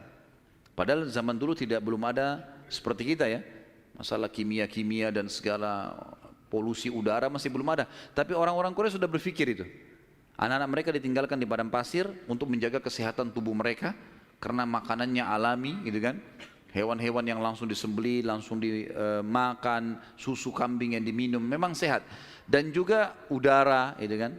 Serta juga orang-orang Badui ini melatih anak-anak mereka hidup untuk hidup susah. Berburulah, membantu orang tuanya, seperti itulah. Nabi SAW pada saat lahir, secara kebetulan wanita-wanita Badui dari suku Sa'diyah kebetulan memang terkenal suka menjual jasa susu ini. Banyak ibu-ibu mereka, wanita mereka yang baru melahirkan, air susunya banyak, mereka pun pergi ke Mekah atau ke kota-kota lain nawarin jasa. Ada yang mau nggak titipin anaknya 2 tahun, kemudian nanti bayar upah gitu. Bisa orang tuanya datang mengunjungi, nanti balik lagi. Pokoknya anak-anak ini dijamin dijaga. Dan suku Sa'diyah ini terkenal suku-suku orang-orang yang amanah. Maka orang tidak ragu nitipan anaknya. Datanglah beberapa wanita dari Sa'diyah, di antaranya Halimah. Halimah Sa'diyah ini bersama dengan suaminya bernama Harith. Mereka sama-sama rame-rame datang, dan kebetulan kehidupan Harith dan Halimah ini pas-pasan. Orang miskin lah. Di rumahnya itu bangunan tua, ada seekor unta yang kurus dan ada 2 ekor jantan dan betina kambing, tapi dua-duanya juga kurus, tidak produktif lagi. Dan Halimah dan Harith punya anak banyak. Mereka akhirnya mengadu nasib pergi ke Mekah. Saat tiba di Mekah, mereka kelilinglah nawarin jasa. Biasanya kalau sudah datang wanita-wanita ini, orang-orang ibu-ibu Mekah pada datang, nih tawarin anaknya dan seterusnya. Mereka keliling-keliling, semuanya menawarkan diri kepada orang-orang kaya karena akan dibayar. Dan pada saat mereka melewati Nabi SAW, mereka menolak. Karena pada saat itu mereka tahunya Nabi SAW tidak memiliki ayah. Abdullah meninggal waktu umur 6 bulan. Siapa yang mau tanggung nih? Abdul Muttalib waktu itu betul Raja Mekah, tapi Abdul Muttalib ini sibuk membiayai jemaah haji ya, dan memang tidak bisa. Intinya orang-orang perempuan-perempuan saat dia tidak mau menerima Nabi SAW. Semua bawa anak, mau pulang ke kampungnya, tinggal Halimah yang tidak dapat. Lalu suaminya bilang, si Harith, hai Halimah, coba seandainya kamu ambil anak yatim itu, siapa tahu baik buat kita. Maka Halimah pun mengatakan, baiklah, daripada kita pulang dengan tangan kosong, lebih baik kita ambil. Subhanallah, begitu Halimah pegang Nabi SAW, di situ terjadi keberkahan. Waktu datang ke Mekah, Halimah menunggangi keledai, keledainya kurus sekali dan selalu lambat di belakang. Sampai teman-temannya Halimah kayak ngolok-ngolok, "Hai Halimah, cepatlah, keledaimu melambatkan kami." Gitu. Dan keledai-keledai yang lain bisa 2 orang naikin, keledai Halimah nggak bisa. Jadi Harith selalu megang saja talinya gitu. Waktu dia mengambil Nabi SAW, kejadian aneh yang pertama, yang unik. Bukan aneh, tapi unik ya. Pada saat itu adalah keledainya Halimah tiba-tiba jadi kuat. Dan pada saat Halimah naik, karena tidak bisa dikontrol, maka Harith pun naik di atasnya, di keledai ini, dan larinya kencang sekali, ninggalin teman-temannya. Sampai teman-temannya Halimah bilang, "Hai Halimah, itu keledai tadi yang kamu pakai ke Mekah." Dia bilang, "Iya, tapi kita nggak bisa kontrol, ini lari kencang sekali keledainya." Lalu kemudian pada saat tiba di sana, Halimah memiliki tadi saya bilang seekor unta betina yang lemah. Tiba-tiba saja waktu tiba di rumah dilihat untanya gemuk. Ini baru 2-3 hari ditinggalkan, nggak ada yang urus, gemuk sekali untanya. Dan tiba-tiba saja unta betina itu punya kantong susu yang penuh. Sehingga Halimah sama Harith memerahnya, dan setiap habis diperah penuh lagi. Biasanya unta butuh makan, minum dulu baru penuh, ini enggak. Setiap habis diperah penuh lagi. Dia minum dengan anaknya, dengan istrinya, si Harith ini dengan Halimah minum, kemudian anak-anaknya, dan bahkan sempat dibagi-bagi ke teman-temannya, tetangganya, karena penuhnya. Setiap diperah, kasih lagi, penuh lagi, begitu terus. Kemudian 2 kambing, jantan dan betina yang kurus juga tadi, tiba-tiba gemuk, dan tiba-tiba betinanya hamil dan punya anak, dan akhirnya menjadi banyak. Karena banyak, oleh Halimah dan Harith dijuallah beberapa ekor domba ini, dapat duit, dibeli unta jantan, lalu diternak lagi unta jantan ini sama yang betina. Tiba-tiba saja punyanya Halimah ini domba dan unta ini menjadi banyak sekali, dan Halimah serta Harith menjadi orang paling kaya di saat dia. Sampai akhirnya Halimah tidak butuh lagi untuk mengambil anak-anak yang disusui. Berkah luar biasa. Sampai terkenal di suku Sa'diyah pada saat itu, mereka berkata, dimanapun Halimah dan Harith gembalakan dombanya atau untanya, ikutkan, karena pasti gemuk. Dan memang betul, kalau ikut digabungkan berdekatan dengan gembalanya mereka, jadi hebat, jadi bagus, jadi subur. Jadi begitu luar biasa berkahnya. Halimah berkata, dinukil dalam buku-buku sejarah tentunya, Muhammad telah tumbuh tidak alami, bukan seperti anak-anak sebayahnya. Pada saat dia umur 2 tahun, perilakunya dan pemahamannya sudah seperti anak 6 tahun. Mudah diberikan penjelasan, tidak suka membuat marah, banyak hal-hal gitu. Saat tiba masa pengembalian, sudah umur 2 tahun, Halimah dan Harith pergi membawa Nabi SAW ke Mekah untuk dikembalikan pada Aminah, tapi mereka memohon-mohon, "Tolonglah hai Aminah, biarkanlah tinggal bersama kami. Anak ini kami akan jaga, lihat sehat Muhammad, gak ada masalah." Karena mereka lihat berkahnya. Dan kami tidak butuh bayaran, gak usah bayar. Muhammad ini waktu datang luar biasa, kejadiannya begini, segala macam. Baiklah, kata Aminah, silahkan. Dibawa, tentu Aminah ini bolak-balik ya, ngelihat anaknya, balik lagi, tapi tinggal di sana. Sampai akhirnya Nabi SAW tinggal di suku Sa'diyah sampai umur 6 tahun. Sampai umur 6 tahun.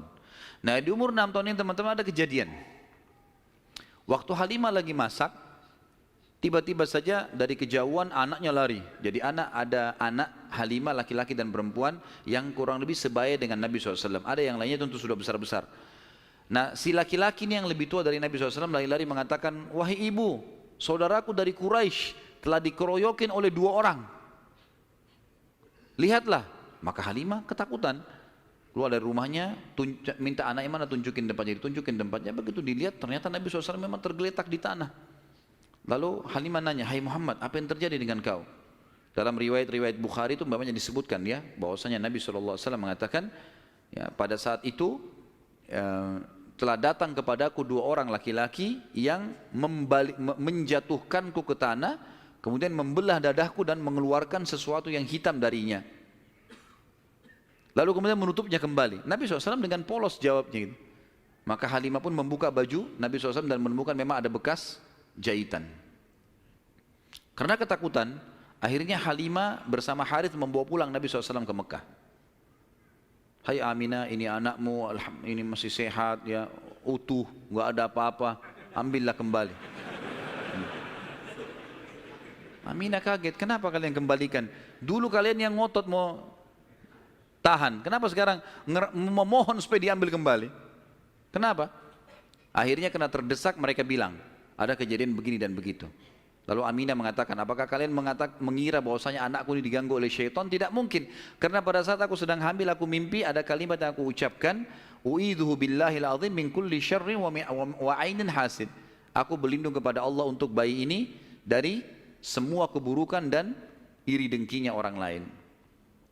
Tapi Halimah dan Harith sudah ketakutan, dikembalikanlah Nabi SAW di umur 6 tahun itu. Di umur 6 tahun ini dia kembali ke pangkuan, Nabi SAW kembali ke pangkuan ibunya Aminah. Tepatnya beberapa bulan setelah kembali, Aminah mengajak Nabi SAW mengunjungi paman-pamannya Aminah di Madinah. Ya, Nabi SAW umur 6 tahun sudah ke Madinah, gitu kan? Tinggal beberapa hari pada saat pulang menuju ke Mekah, tepatnya di wilayah namanya Rabwah. Rabwah sekarang masih ada wilayah itu tentunya. Mungkin kalau tidak salah sekitar 80 sampai 100 km lah dari kota Mekah, kalau saya tidak salah tentunya. Ya. Itu Aminah sakit keras dan meninggal di tempat itu dan dikubur di situ.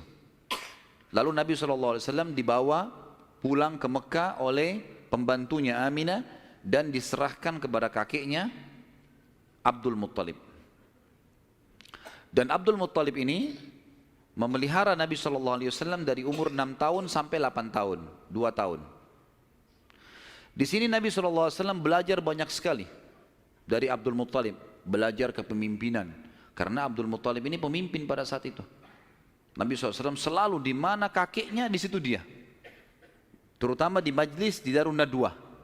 Setiap kali duduk, selalu dilihat bagaimana dipecahin masalah. Dan Abdul Muttalib ini memiliki sebuah tempat duduk yang tidak boleh ada orang duduk situ, termasuk anak-anaknya. Paman-paman Nabi SAW semua tidak boleh duduk. Tapi Nabi SAW setiap hari kalau datang lebih dulu dari kakeknya, dia duduk di kursi situ. Umur 8 tahun. Setiap kali paman-pamannya usir, dia suruh pindahin karena dianggap anak kecil. Nabi SAW mengeluh sama kakeknya. Ini paman-paman saya larang saya. Maka Abdul Muttalib mengatakan, jangan larang anak ini, biarkan dia duduk di sini. Yang lain tidak boleh kecuali dia. Maka kata ahli sejarah, Nabi SAW belajar banyak sekali hal, diantaranya bagaimana dia menjadi tokoh masyarakat. Baru 6 sampai 8 tahun ya. Di umur 8 tahun meninggallah Abdul Muttalib, kakek Nabi SAW.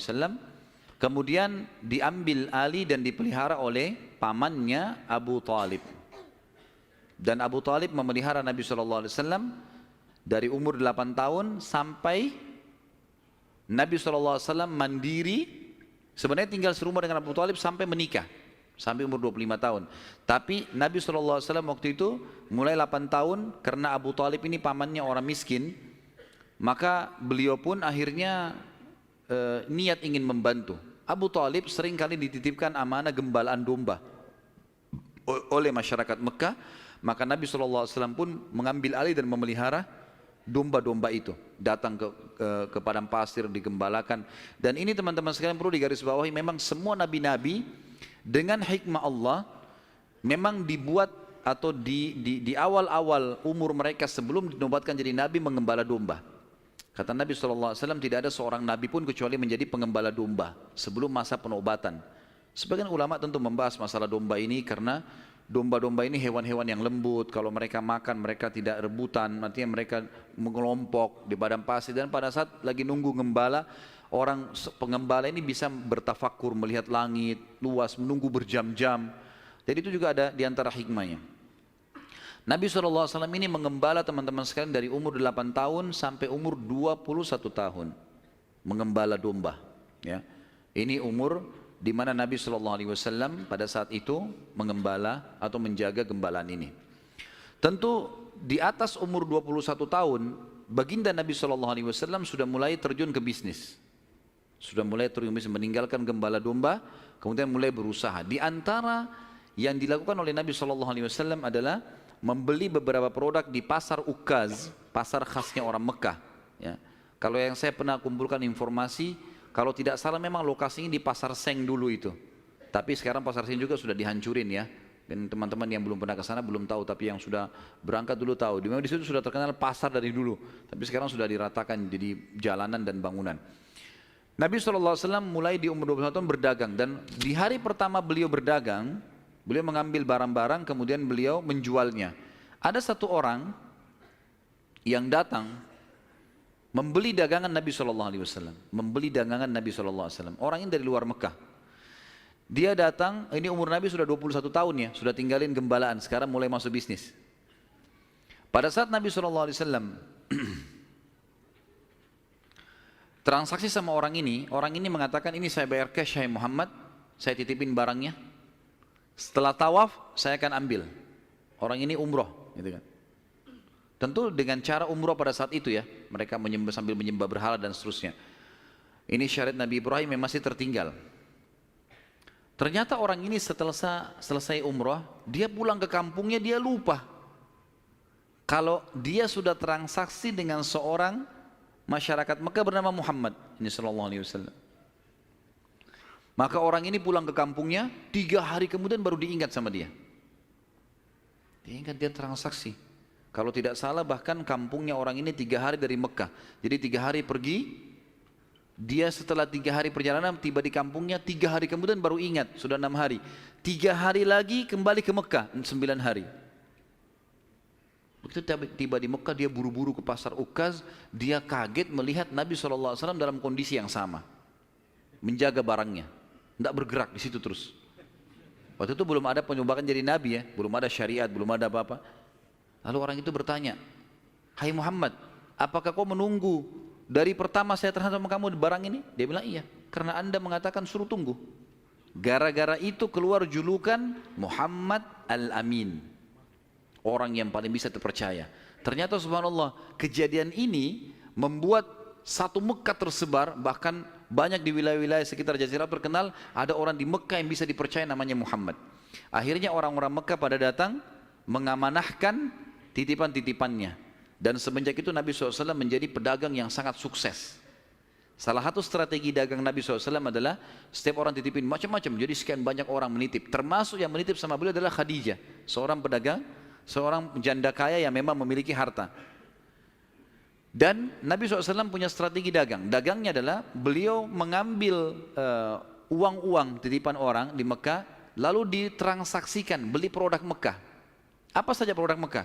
Semua pedagang pada saat itu tidak terkecuali, semuanya mereka bawa emas, mereka bawa perak ke negeri Syam, baru mereka beli barang dari negeri Syam, dibawa ke Mekah baru transaksi. Jadi cuma 1 kali transaksi saja. Nabi SAW tidak.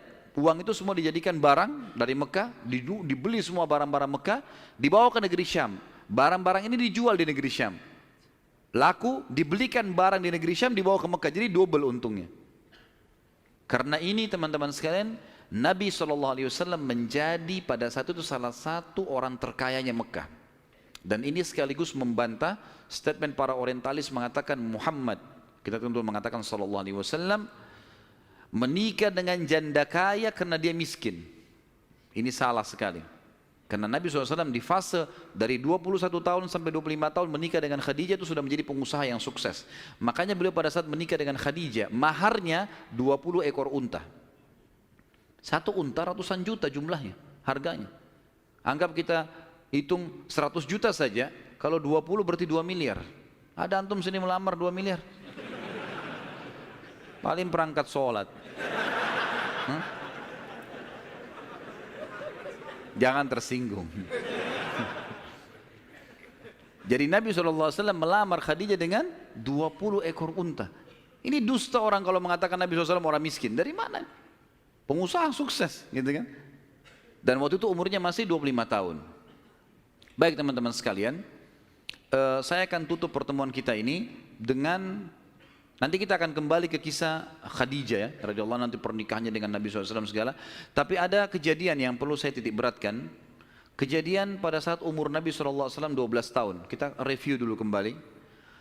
Waktu umur 12 tahun, kan beliau dari umur 8 tahun sampai menikah kan tinggal sama Abu Talib. Dan Nabi SAW punya akhlak yang baik sekali, mulia sekali. Sampai Abu Talib itu sendiri malu dengan Nabi SAW di umur 8 tahun. Anaknya Abu Talib banyak. Kalau istrinya Abu Talib lagi siapin makan, anak-anaknya pada berebut. Nabi SAW duduk di pojok rumah. Enggak sama sekali. Enggak berebut. Nanti kalau selesai makan ada sisanya beliau makan. Sallallahu alaihi wasallam. Punya akhlak yang mulia dari masih kecil.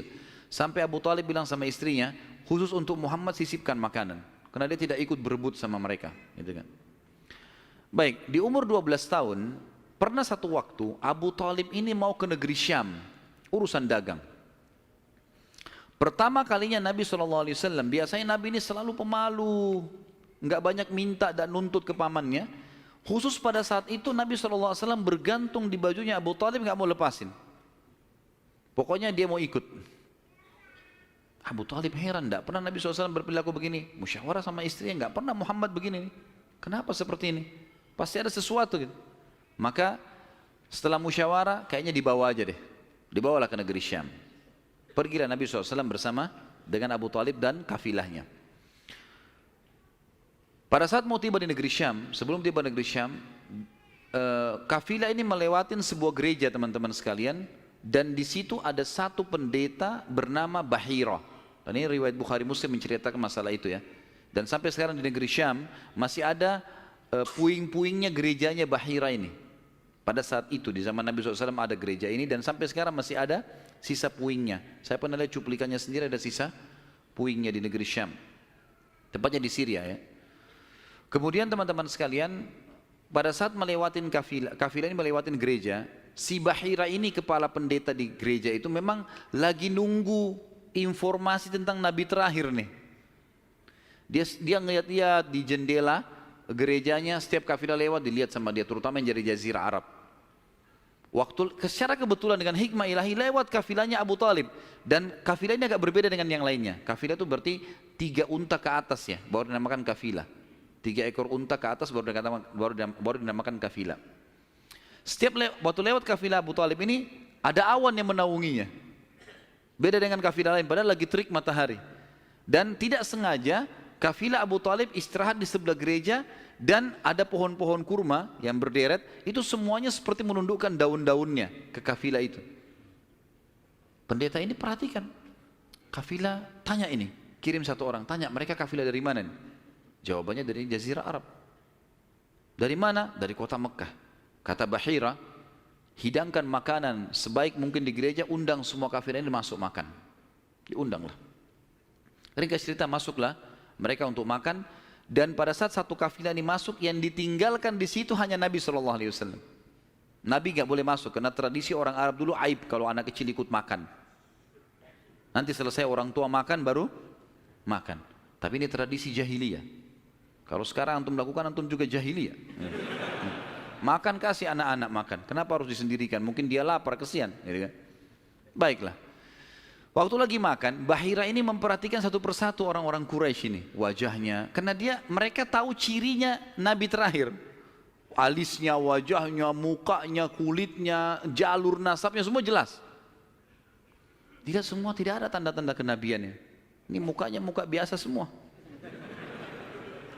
Maka si Bahira tanya, apakah masih ada dari kafilah kalian yang tidak ikut makan? Kata mereka, ada satu anak kecil di depan, kami suruh jaga barang kami. Kata Bahira, boleh saya ketemu? Oh silahkan.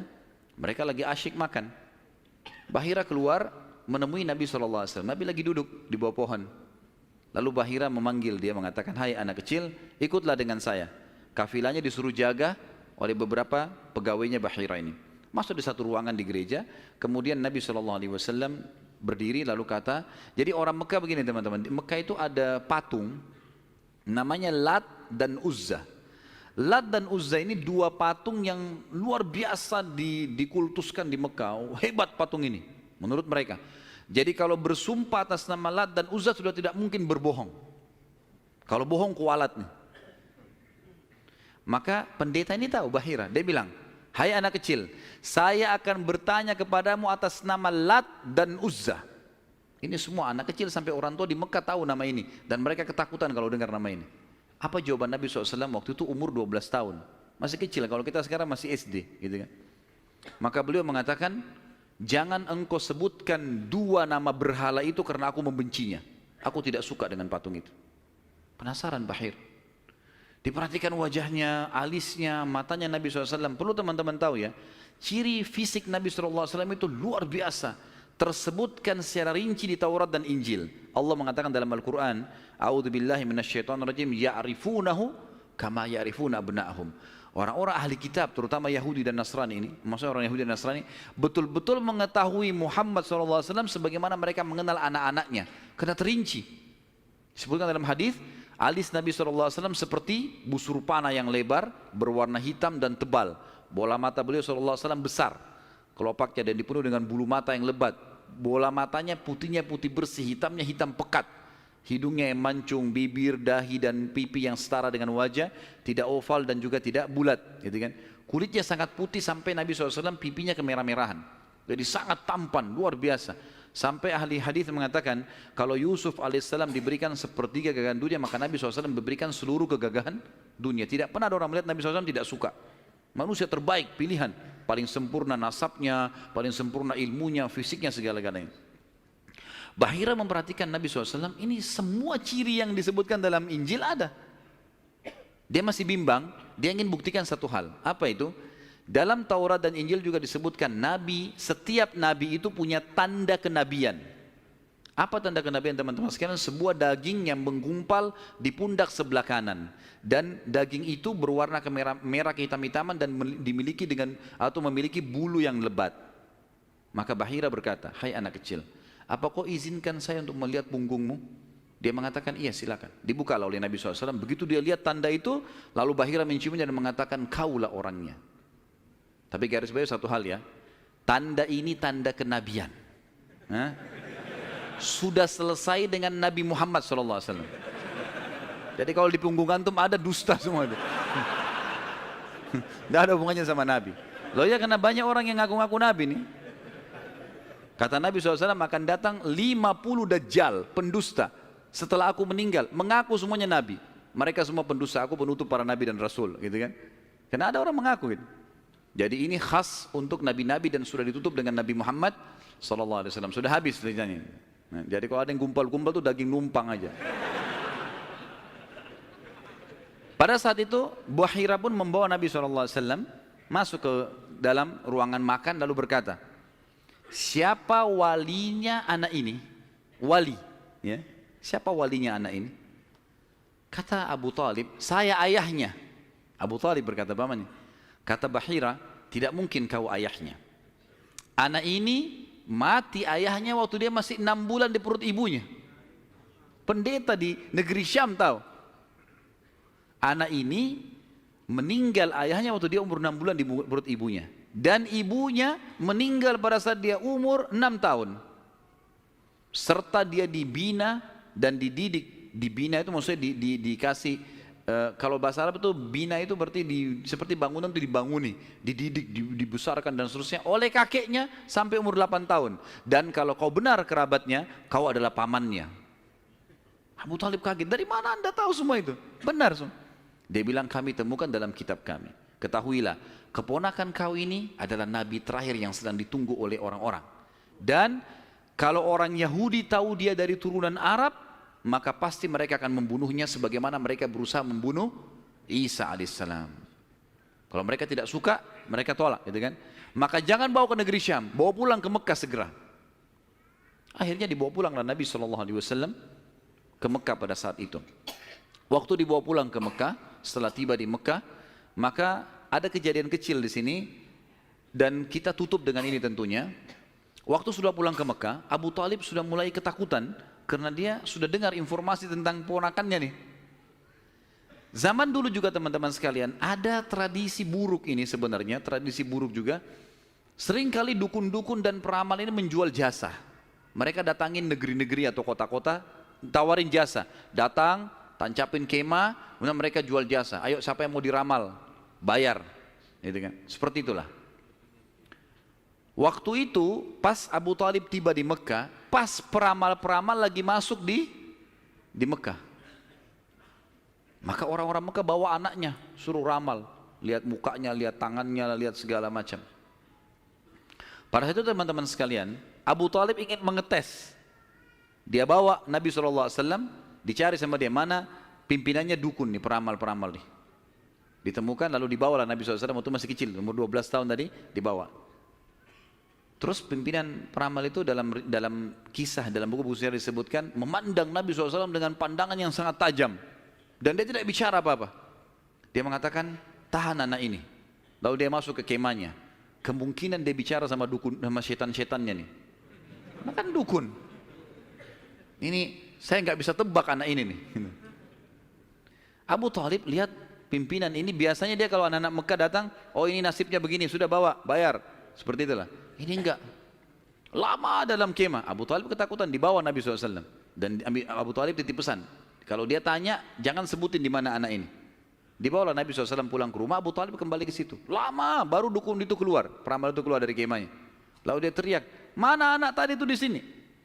Nggak ada yang nyaut, karena Abu Thalib sudah titip pesan. Abu Thalib waktu itu termasuk anaknya Abdul Muttalib, Raja Mekah. Tapi Abu Thalib tidak dinobatkan jadi raja pada saat itu kan. Maka mereka diam.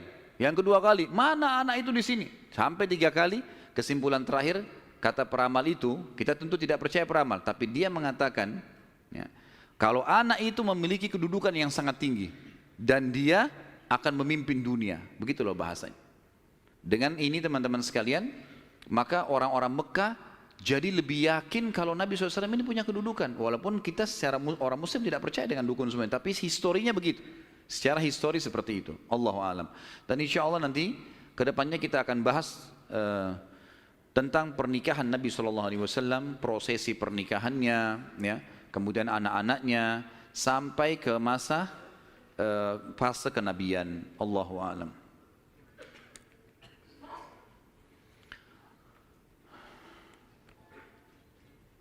Saya akan baca pertanyaan dan saya berharap pertanyaan sesuai dengan tema teman-teman sekalian. Dan tolong saya datang jauh-jauh ke sini bukan untuk dites, ya. Jadi nggak usah ngetes-ngetes. Nah, kalau antum sudah tahu, alhamdulillah, bawa ilmunya pulang. Nah. Jadi tanya yang tidak mengerti. Kalau sudah ngerti nggak usah tanya. Nah. Apakah riwayat yang mengatakan bahwa Hamzah radhiyallahu anhu seumuran dengan Rasulullah SAW itu salah? Karena dari riwayat yang antum ceritakan Hamzah lebih tua dari Abdullah. Mohon penjelasan riwayat-riwayatnya. Yang dimaksud dalam riwayat Nabi SAW sebaya, bukan seumur dengan Hamzah. Sebaya, orang-orang Arab itu membahasakan sebaya itu seperti orang yang setara poster tubuhnya, ya, dekat paras wajahnya. Jadi bukan masalah umur. Karena jelas sekali anak Abu Talib, Abdul Muttalib yang paling musuh Abdullah. Hamzah kakaknya memang, kakak Abdullah, gitu kan. Ya itu dimaksud dengan sebaya. Makanya waktu Hamzah terbunuh di perang Uhud itu memang diceritakan sudah tua, gitu kan? Radhiyallahu anhum. Kalau Nasrani dulu beriman, tapi kok sekarang tidak beriman kepada Allah? Tanya mereka. Hah? Kenapa tanya saya? Hah? Salah pertanyaan ini. Kenapa sekarang tidak beriman kan gitu? Baiklah. Saya berikan gambaran saja, mudah-mudahan masuk. Orang-orang Nasrani, di antara tafsir Al-Fatihah yang disebutkan oleh Ibnu Abbas radhiyallahu anhuma, ghairil maghdubi alaihim waladdallin, bukan orang-orang yang kau murkahi ya Allah dan bukan orang-orang yang sesat. Kata Ibnu Abbas, ini Ibnu Abbas hibr ummah, ini ulamanya, sahabat, terutama dalam ilmu tafsir, gitu kan? Beliau mengatakan maghdubi alaihim, orang yang dimurkai adalah Yahudi. Dhalin, sesat adalah orang-orang Nasrani. Lalu dirincikanlah. Kenapa Allah murka dengan orang Yahudi? Karena Yahudi tahu betul kebenaran Islam, tapi mereka nolak. Dan bukan cuma Nabi Muhammad SAW, mereka sudah menolak Nabi Isa sebelumnya. Padahal alasannya mereka nolak sekarang masuk Islam karena mereka bilang Nabi terakhir dari Bani Israel, bukan dari Arab. Karena Arab kami nggak mau. Tapi ini dusta. Karena Nabi Isa sebelumnya sudah dari Bani Israel, tapi mereka tidak mau imani. Jadi dusta saja gitu. Maka Ibnu Abbas mengatakan maghdubi alaihim, orang-orang Yahudi. Kemudian Nasrani dhalin, Yahudi tahu kebenaran tidak mau diikuti maka Allah murka. Dhalin adalah sesat. Sesat kenapa? Sesat maksudnya apa? Orang sesat jalan berarti dia tidak punya ilmu kan gitu. Orang-orang Nasrani mau menyebarkan agama mereka tapi mereka salah. Dengan mengatakan Trinitas misalnya, gitu kan? Sementara Allah mengatakan lam yalid wa lam yulad, gitu. Dan memang dalam agama dalam kelompok Nasrani sekarang masih ada kelompok Nasrani yang mentauhidkan Allah. Umumnya yang dapat hidayah dari mereka-mereka ini. Tapi kalau orang yang mengatakan Trinitas ini biasanya sudah terdoktrin dengan keyakinan itu. Dan Allah sudah mengatakan, A'udzubillahi minasyaitonirrajim, laqad kafara alladziina qalu innallaha tsalitsu tsalatsa. Telah kafir orang-orang yang mengatakan Allah itu atau Trinitas ya. Saya sarankan teman-teman, saran saya ya, tentu saya tidak kenal orang ini, tapi saya sendiri melihat cuplikan di YouTube yang disampaikan benar. Saya belum ikutin semua serialnya, tapi saya melihat orang ini, dia ahli sejarah dari Palestina dan dia coba mengangkat tentang kenapa bisa ada Nasrani yang mengatakan Trinitas dan ada yang juga masih mentauhidkan Allah. Namanya Jihad Turbani. Jihad Turbani ini kalau teman-teman ketik, insya Allah sudah ada terjemahan bahasa Indonesia. Ada salah satu serialnya, dia menjelaskan tentang perpecahan Nasrani dan sebab-sebab, kemudian kapan terjadi, bahkan orang-orang yang mengatakan Trinitas membunuh orang-orang Nasrani yang bertauhid kepada Allah. Banyak hal yang dibongkar sama dia. Mungkin ini lebih banyak memberikan jawaban kepada penanya, insya Allah, gitu kan? Saya sarankan begitu, dan insya Allah cuplikannya nggak lama, 15 menit, 20 menit gitu. Apakah Lat, berhala, adalah keturunan dari Abdul Manaf? Tidak pernah ada riwayat masalah itu. Allahu a'lam. Tanya sesuatu yang ada isinya, gitu. Karena kalau Lat, nama patung, kalau mau ditanya keturunan Abdul Manaf, tidak ada sesuatu yang kita bisa ambil. Artinya, tidak perlulah dia keturunan Abdul Manaf atau bukan, nggak penting buat kita gitu ya. Apakah Najasyi di zaman Abraha sama dengan Najasyi yang di zaman Nabi SAW yang menerima beberapa sahabat di Habasyah? Tentu saja bukan. Tentu saja bukan. Yang lebih kuat pendapat mengatakan karena Najasyi kan istilah, saya sudah bilang tadi, istilah raja seperti Kaisar, seperti Kisra, gitu kan, seperti Tubba. Jadi dibawa si siapa namanya Najasyi ini, itu nama induknya, nanti ada nama-nama orang lagi. Yang lebih kuat yang saya temukan dalam buku-buku sejarah bukan yang hidup di zaman Nabi SAW, karena ini jauh di zaman Abraha, ya, masih jauh sebelum Nabi SAW lahir malah. Allahu a'lam. Ya. Sudah, baik. Mungkin begitu dulu saya teman-teman sekalian. Sesuai tema nggak? Karena ada saya temukan banyak orang tidak sesuai dengan tema. Ada juga orang yang sengaja ngetes. Lempar pertanyaan, sengaja ngetes, terulang-ulang. Dan sekarang itu yang banyak dipelintir-pelintir di YouTube tuh. Diambil lagi tanya jawab, dipelintir lagi, dibuat masalah lagi. Untuk apa ini semua? Kalau ada teman-teman yang hadir di sini, saya nasihati bertakwa kepada Allah. Hadir majelis ilmu, niat untuk ilmu. Sudah fahamnya, sudah amalkan. Semua ada pertanggungjawaban di hadapan Allah SWT. Dan saya manusia biasa. Ikhwan akhwat sekalian, saya bisa salah kan gitu. Tapi kesalahan saya untuk dinasihati, bukan untuk dijadikan masalah, karena semua orang salah kan. Sahabat saja punya pendapat dua kadang-kadang. Imam Syafi'i pernah punya pendapat lama dan pendapat baru. Bukan sesuatu yang manusia bisa salah gitu kan. Imam Abu Hanifah, Imam Ahmad, 4 imam mazhab ini mereka punya pendapat lama dan pendapat baru.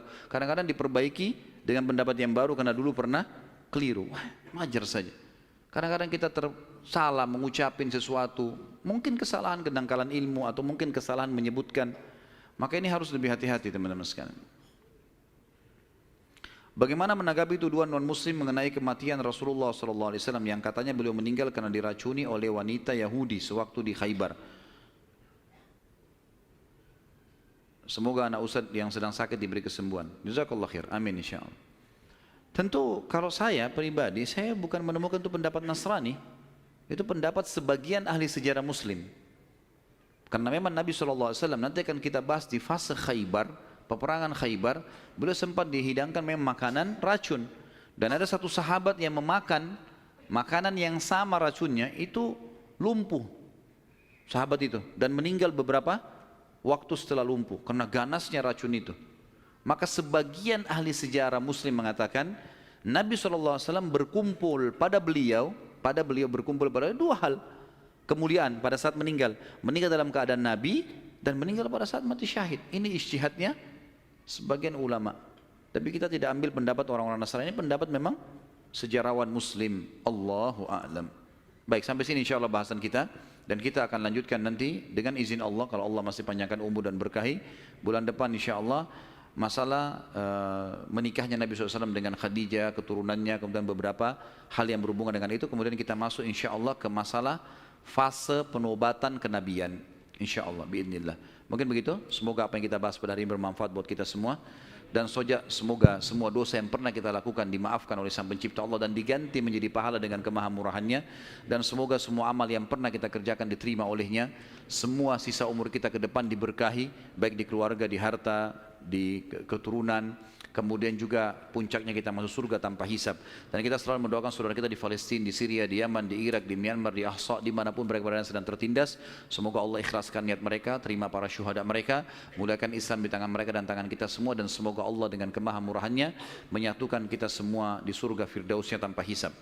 Kalau ada benar dari Allah, kalau ada salah dari saya mohon dimaafkan. Sebelum kafaratul majlis, saya mengajak teman-teman sekalian untuk kembali ke web resmi di www.khalidbasalamah.com. Dan saya ingatkan, kalau ada teman-teman yang ingin menyebarkan ceramah, maka saya sarankan tidak ada komersial.